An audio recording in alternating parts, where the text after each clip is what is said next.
had more turnovers than made shots. Nah, you didn't just ban Low for roasting Russ after he went 1 of 10 from the field, got benched in OT, the Lakers got better without him, and he shot this. Westbrook. Oh look, another tweet after a good Russ performance blaming Frank Vogel. If a player has 2 good games and then 3 bad games where he cost his team the game, I'm not talking about just missing a game winner or a few shots, I'm talking about disrupting the rhythm, being bad down the stretch. That is a problem. I'm not hearing you after those performances, and trust me, there are a lot. If Westbrook has a bad game, it's always Vogel's fault, but if Russ has a good game, then it's proof that he's still great? That's some flawed logic. If your home crowd is telling you not to shoot and the best player in their franchise was Kobe, you messed up. Trying to contain Malik Monk. Westbrook going about it. Crowd kind of telling him no, and he missed it. That's tough. That was still pretty mean though. Russell Westbrook has regressed this year. There's no ifs or buts about it. He cannot finish, he cannot shoot, his mid-range is gone. Look at how much he is hesitating for this shot inside the free throw line. The reason why I bring this up is because this leads to 2005 level spacing automatically with Russ just on the court. Even on this play at the end of the game, Fournier just leaves Russ to double AD, forces the ball out of his hands, and then he helps off again to force Malik into another contested shot, which leads to the game-tying 3. I'm a Lakers fan, and I've always wanted Russ to do well because it would help my team. But it's time to face reality, and this is the first time I'm saying it. The Lakers need to trade Russell Westbrook. If this video gets taken down, just know Russ's fans got to me. What is up, dudes, dudettes, ballers, players? It's your boy MJ. Follow me on Twitter. I'm gonna host spaces after games because sometimes I just want to vent. I'm a Knicks and Lakers fan. Knicks because I watched them growing up. Lakers because my favorite player of all time is Kobe. And they were fighting for being the worst big market team in the league. It wasn't fun. Also, drop a like if you like the content. Or not, I guess, if you don't. Fair. I want to preface this video by saying I do not have anything against Russ as a person. He seems like a great guy off the court, but I don't know him personally, so I can't say shit about that. Again, I want Russ to be great because I'm a Lakers fan, and I'll be the first to admit that there are a lot of problems with the Lakers, but that also includes Russell Westbrook. I get nothing from Russ being ass, and I hope that this game is somehow a turning point and the Lakers do really well from this point on. But right now, we're talking about Russ as a basketball player. If Russ suddenly has a good game tomorrow, that's great, but that doesn't overwrite the 50 games we have seen. I made this video like 2 weeks ago breaking down how Russ is legitimately one of, if not the worst finisher in the NBA right now. But now defenses are legitimately leaving him open and guarding other players. I want to go back to what that one individual said on Spaces about Westbrook being 29th out of 35 in all guards and efficiency despite leading all guards in field goals attempted in the paint. Westbrook is 6th in the NBA in field goals attempted less than 5 feet, more than Ja, Jokic, Cat, yet he's second to last in field goal percentage among all NBA players, averaging more than 5 field goal attempts under 5 feet. So, high volume, low efficiency, actually the lowest efficiency. It's a problem. He is taking more shots inside the paint than big men, but is literally the worst finisher. In the Russ safe space on Twitter, I heard, quote, Russ needs to cut more and LeBron needs to pass to him. And because Russ is athletic and a great playmaker, he can make a play, either finish or make a great pass. And I might have agreed with you 50 games ago, but no, not this season. I heard people saying, I like Russ in the corner spot. Like, bro, what? You're down bad.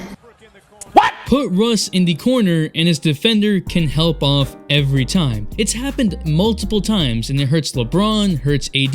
It's hard to get to him in the post, and even other role players simply have to run into 2 defenders every time. Anyone from the Lakers that drives into the paint will automatically get a secondary help defender. And passing to Russ in the corner does literally nothing. Give Westbrook the ball and he's either struggling or raising the floor of the team, but not consistently. What was repeated over and over again in the Russ safe space was that Russell Westbrook is a rhythm player. The Lakers have had injuries, and give Russ props for being one of the most available players on their roster. Sure, Russ can get hot, but he also can take his own team out of the game despite having all the touches. You realize he's still top 20 in the league in touches per game. Russ is still getting the ball plenty. Sure, he's not the #1 player in the NBA in touches per game, but if he needs all that and hasn't gone out of the first round the other 3 seasons he's been that, then no, that's also not a winning formula. I think this sums it up pretty well. Russ is just a double-edged sword. Forget all the times in the past in the playoffs where Russ has shot his team out of the game and series. We don't even need to look any further than this season. You know how players have clutch defining moments where down the stretch they either take over or they hit a game winner?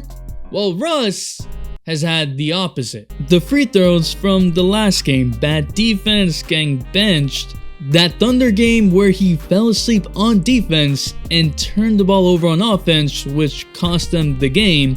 The Kings game where he took this bonehead 3 despite being cold the entire game and having a LeBron James who was having a good game right there. The Grizzlies game where he couldn't make anything in the 4th quarter. The Nets game on Christmas where he fell asleep on defense. Pretty much this entire video. Any of these lowlights in the 4th quarter. They can finish the quarter out strong and have it be only a 1-possession game. But here's how the Lakers finished the quarter out. Yeah, a bad 3, not getting back on defense, an out of sorts possession, and just like that, the Kings are back up by 11. Russ has been turning the ball over a lot. Sure, it may look like the same as Harden's this season, which isn't really good company, or even Luka. And people will be like, why aren't you getting on those players for how many turnovers they're having? But Westbrook is turning it over in less touches. You can see on the screen how he is keeping up with these 2 players despite having 10 less touches a game. He's 5th in turnovers per game. Again, that's a real problem that has to be addressed, and he's not doing enough other things to offset that. His defense has also been horrible. He leaves players open in the clutch, leaves players open, period. I can't trust Russ to defend his player off ball. There's not much awareness or energy on that end either to justify the offensive shortcomings. Like, if he was playing defense, I'll give him the benefit of the doubt, but no.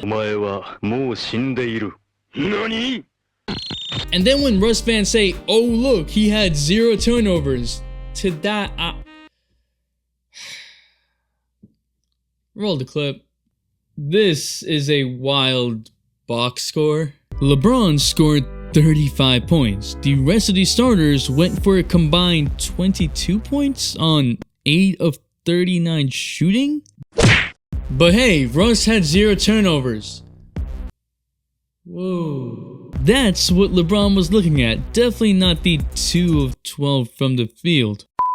Again, the defense is really inconsistent, even on ball. Yet that day, people were saying, look, he had 0 turnovers. What do you want from him? Let's start with something simple like not hurting your team. If you're constantly not going to help with spacing, if you can't finish, if you turn the ball over a lot, if you can't play defense, that's hurting the team. I'm not expecting a star level play, but how about just a normal starter level? If we take a look at all of the Lakers' ratings offensively and defensively with the Raptor statistic, the non-grayed out players are the Lakers. Up and to the right is good. Here's LeBron, here's AD, and here's Russ. The furthest down and to the left in the red area, which is bad. If we take a look at wins above replacement, Russ is a negative and has the lowest out of the entire team. This means that he is worse than a replacement level player at his own position, and there's no one worse than him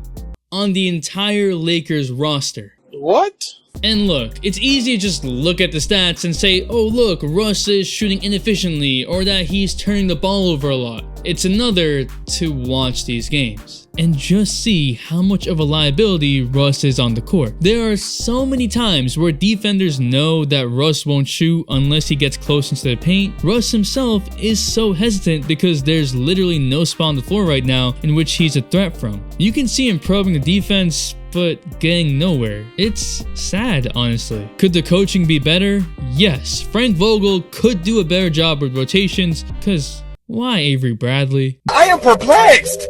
What happened? What the Did LeBron want Russ on the team? Yes, because he thought it could work, but just because LeBron wanted him on the team doesn't excuse what Russ is doing, especially when what he's doing right now is factually worse than anything he's done in the past 6 years, and I'm pretty sure everyone can agree on that. We can certainly call out LeBron for making a mistake in his judgment, but it's not LeBron's fault that Russ is playing poorly, because Russ is simply not even able to do the things that he did before. And if you've seen my videos on LeBron over the years, you know that I call LeBron out if he's not helping his teammates and if he's avoiding blame. You can see my history of Russ videos on this channel. When he's played well for extended periods of time or significantly helped a team, I've talked about that and praised him. If he's done what's expected, I haven't said too much, and when he hasn't and he's underperformed, I've pointed out.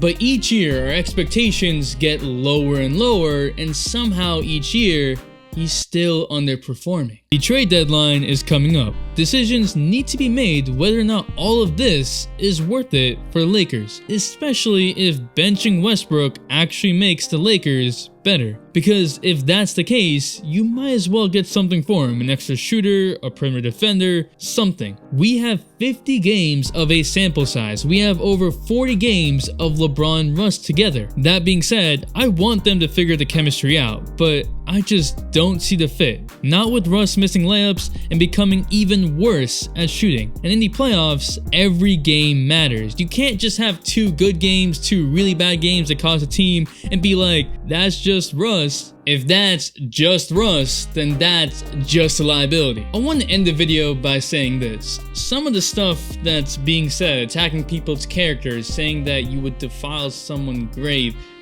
we're just talking basketball. You can disagree with me, that's cool. We can debate, talk, present our perspectives. I invite all that because all I want to do is start a discussion. You know, talk with y'all like I would talk with my friends, just talking ball, talking about players that we like, what players and teams should do, yada. But let's not breed hatred. At least we all enjoy basketball. But what do you think? Should the Lakers trade Russ? Twitter be violent, and I think that's the easiest way for me to interact with y'all right now, so check me out there. The all-day notification rush out goes to a day one. She's been here since the beginning, Maria Jo, who's just happy that Steph Curry's kinda back on track. Thanks for the all-day support. And if you're still here, you're a real one, so comment space so I know. Drop a like if you like the video, and subscribe, turn noise on if you really like the video. It really helps the channel out.